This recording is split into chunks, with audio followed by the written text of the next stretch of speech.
Land for job scam में red वहां भी नहीं, देखिए लालू जी के घर पर राबड़ी देवी और लालू जी दोनों से पूछताछ हुई है। अंजना जी, भ्रष्टाचार, लेकिन यूपीए में भी तो यही सब झेलना पड़ता था सर। भ्रष्टाचार पर प्रहार से किसी को ऐतराज नहीं है। ऐतराज है कि जो बीजेपी का यह तिलिस्म है कि जो कमल छाप साबुन से स्नान करेगा वो सदाचारी और जो नहीं करेगा वो भ्रष्टाचारी, ये समझ में नहीं आ रहा है लोगों को। सबसे बड़ा सवाल देश की जनता के सामने ये है। लालू जी का, रुकिए सर बेचैन हो जाएगा तो मुश्किल हो जाएगा। देखिए, सुनने की क्षमता नहीं है भाई, हमको तो सुनने, हम इतना सुन लिया, मिस्टर सिंह प्लीज, तो मिस्टर सिंह चलिए बोलिए बोलिए। हम तो इतना जानते हैं अंजना जी कि जिस भ्रष्टाचार पर हमारे आदरणीय प्रधानमंत्री जी चौकीदार बन के पहरेदारी कर रहे थे, चौकीदार को ही लेकर के गायब हो गए अडानी जी और नीरव मोदी जी और ललित मोदी जी, विजय माल्या जी। आज तक चौकीदार पहरेदारी का हिसाब नहीं दे पाए कि इतने लोग कहां चले गए लेकर पैसे। भाई, भ्रष्टाचार का पैमाना, ये दोहरा पैमाना कैसे चलेगा मापदंड कि आप जो आज तृणमूल कांग्रेस के जितने नेता गए बीजेपी में सब सदाचारी हो गए, सब ब्रह्मचारी हो गए, और जब तक थे बीजेपी में, तृणमूल कांग्रेस में, तो भ्रष्टाचारी थे। छापा से कोई डर नहीं है। और जहां तक आदरणीय लालू प्रसाद जी के परिवार का, आज भी देख रहे हैं आप, अब लालू जी को तो छोड़िए, तेजस्वी जी को छोड़िए, उनकी बेटियों पर, उनके दामाद पर ये कौन सा चरित्र जांच एजेंसियों का बना दिया है? क्या हाल कर दिया? सीबीआई को भाजपाई ना बनाए आदरणीय प्रधानमंत्री जी। आज आप सत्ता में है, सत्ता आती रहेगी जाती रहेगी, लेकिन कल अगर सत्ता से भाजपाई बाहर होंगे तो यही सीबीआई भाजपाई की यहां जाएगी अंजना जी, तब क्या होगा?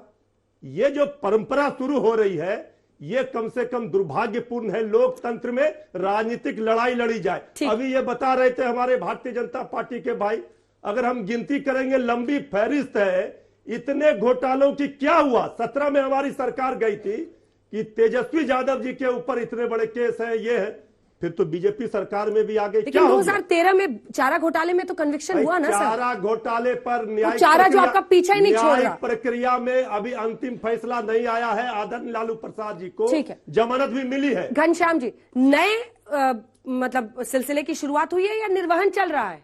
मतलब डिस्प्रोपोर्शनेट एसेट्स का केस कभी आप पर, कभी मायावती जी पर, ये तो चलता ही रहता था, यूपीए में भी चलता था।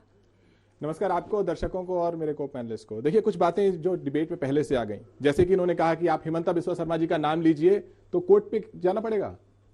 इन लोगों की पार्टी ने आसाम में, गुवाहाटी में हिमंता बिस्वा शर्मा जी के ऊपर बुकलेट रिलीज की थी।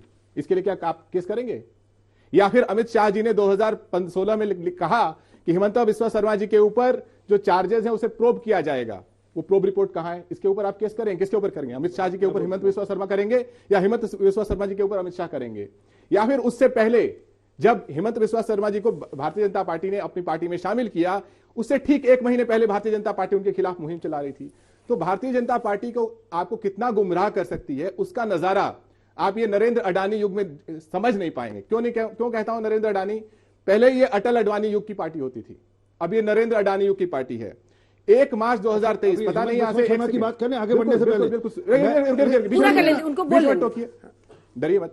नहीं, मैं डरता नहीं। हाँ ठीक है, मैं तो बीच में इस बात से डर रहा हूं कि मिस्टर सिंह, हाँ कुछ नहीं कर, मैं आप ये देखिए, इनके यहाँ पे बहुत सारे लोग हैं 24 साल के, पिछले 24 साल में 14 साल भारतीय जनता पार्टी सत्ता में रही है। उन 14 साल में देश में जितने बड़े बड़े भगोड़े गए, विजय माल्या, उसने 2010 में कहा कि भारतीय जनता पार्टी के नेताओं का मुझे समर्थन प्राप्त है। मेहुल चोक्सी, जिसे नरेंद्र मोदी जी ने अपना भाई कहा, प्रधानमंत्री कार्यालय, प्रधानमंत्री निवास में मेहुल भाई कहा, या नीरव मोदी, ये सारे लोग, क्या इन्होंने भारतीय जनता पार्टी को चंदा नहीं दिया? संसद में जब पूछा गया कि गौतम अडानी, इन्होंने भारतीय जनता पार्टी को पिछले 20 साल में कितना चंदा दिया? सरकार को नहीं, भारतीय जनता पार्टी को कितना चंदा दिया? इस रिमार्क को एक्सपंज करा दिया गया।